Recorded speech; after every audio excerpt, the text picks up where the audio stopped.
Doing too much at one time will hinder you. Trying to have your hand in many different pots, trying to teach everyone everything, trying to be everything for everybody, wanting to conquer every single niche just because you master digital marketing. In the beginning, that's not the way to go. And I'm telling you from experience. I was like selling supplements. I was um being an insurance agent. I was like trying to learn AI to create images for other people's branding and social media. I had my podcast going. I was doing the YouTube, and I was reselling affiliates. I also am creative, so I was recording myself making candles, making my own candle vessels using concrete, and I got into that. I started recording my weight loss journey, or my fitness journey, or my carnivore journey, low carb journey. And then I was working a full time job. So in my mind, I'm like, more streams of income means more money. It does not, because you only have 24 hours in one day. You're only one person, and you are a solopreneur. You don't have a team yet. You don't have a staff. You're starting out.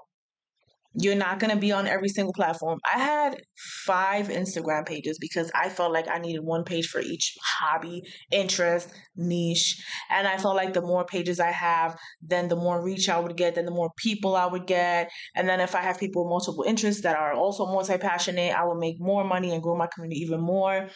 None of that happened. Absolutely none of that happened. I was stuck and stagnant because I was doing way too much and I didn't go anywhere. And it took me an entire year to stop being hard headed. I'm very hard headed, I'm very stubborn. In a way of which is good and bad. But if I want something and I'm like, no, I can do it, I can do it, I can do it. And then I'm like, if this person could do it and that person could do it, why not me? Here's the thing, I don't know that person's journey or struggle or their beginnings or their mistakes that they have made. You're seeing someone now who might be multi-passionate, who might be multiple streams of income, might have a clothing line, might have a mascara line, I mean a cosmetic line, written a book, have their social media, have all their platforms, and have a marketing agency, have a yoga studio. That did not happen all in one time. That person didn't say, hey, I'm going to start 5 different businesses right now because I can, because I know digital marketing. No. Digital marketing is a very broad, very huge market.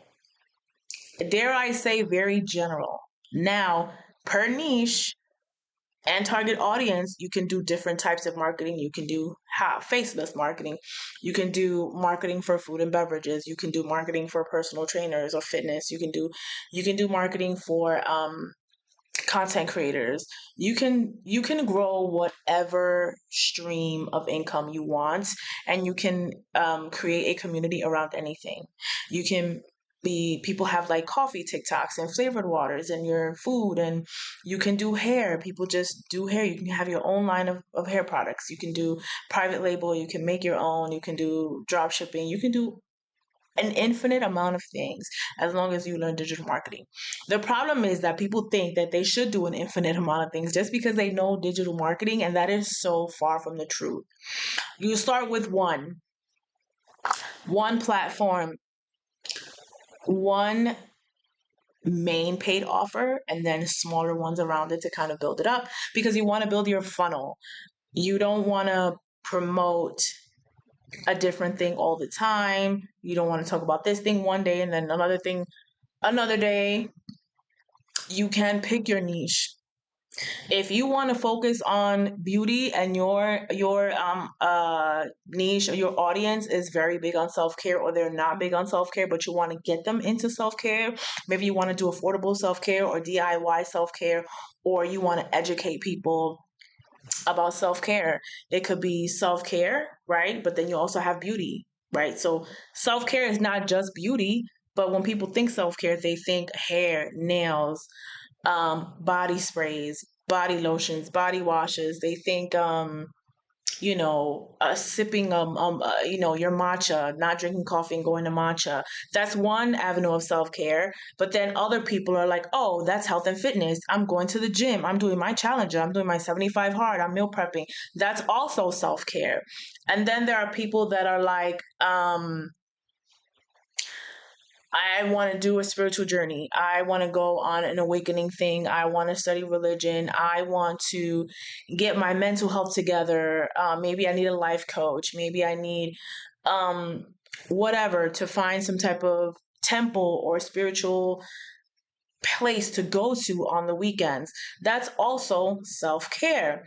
So, as broad as the topic is, in the beginning, you want to kind of compact your not your niche but your mission. I'm going to mention this in another video. Your mission is more important than your niche. You can help people with DIY self-care. That's a broad DIY self-care is broad. You can teach people how to do things. I learned how to do my own nails during COVID because I didn't want to afford it. Not only did I not want to spend the money on it, the quality of the nails were not good. I would do my nails, spend 60, $70. Simple, coffin, medium length, and every time I put my workout leggings on, a nail will pop off. I went to another nail salon, same thing, nail popped off. I have to do my own nails. Like that's the message that the Lord was telling me. So I'm like, oh, you're telling me I have to do my own nails. Okay, cool. So I learned that's a niche. There's people out there that have the niche that they may not be professional nail techs, but they learn how to do their own nails at home by watching other videos, by trial and error. And there's different things. There's acrylic, there's gel, there's poly gel, there's press-ons. There's a whole different avenue. Just so now it's layering. So now you have self-care, DIY self-care, nails, and then even with the nails, the DIY nails, you can branch into different types of nails, applications, supplies, chemicals, everything. Nail art is a whole nother avenue in itself. And there's people that just specialize in nail art. They're not teaching you how to put the nail, but they're teaching you how to do different designs, how to use different tools to help to elevate your nails. So you don't have to do all of the things at one time. Your mission is more important. Just think about your mission. What is your mission? I want to help women feel the best. I want to help women. I want to help moms regain their confidence back. That's a mission. That's a mission. That's not a niche. Your target audience is mom, but your mission is to make them feel like themselves again. That's a huge different market. But that is your mission. You can focus on that and you're going to layer your content. How does a mom feel back? How does a mom get back to feeling like herself again? I don't know. But whether it's if she's breastfeeding, if she had a C-section, if she's had a vaginal birth, if she's like a mom of multiples, if she's a stay-at-home mom, if she's a working mom, all of these different moms that have different walks of life, your mission is to help them get back to themselves, bouncing back, whether it's their physical appearance, whether maybe they've lost, contact with their friends, like maybe they feel like out of place, or maybe they feel like they just can't relate to anybody, or maybe they're not in a good relationship and they just not in the place to leave their partner for financial reasons, or maybe they want to stay for the kids, or whatever the reason is. There's not a niche. You can help all of those different women get back to feeling like themselves again, or get their confidence back, or, whatever it is that they want to do that they feel like they've kind of lost touch with after becoming a mom, after this life-changing experience that is a blessing.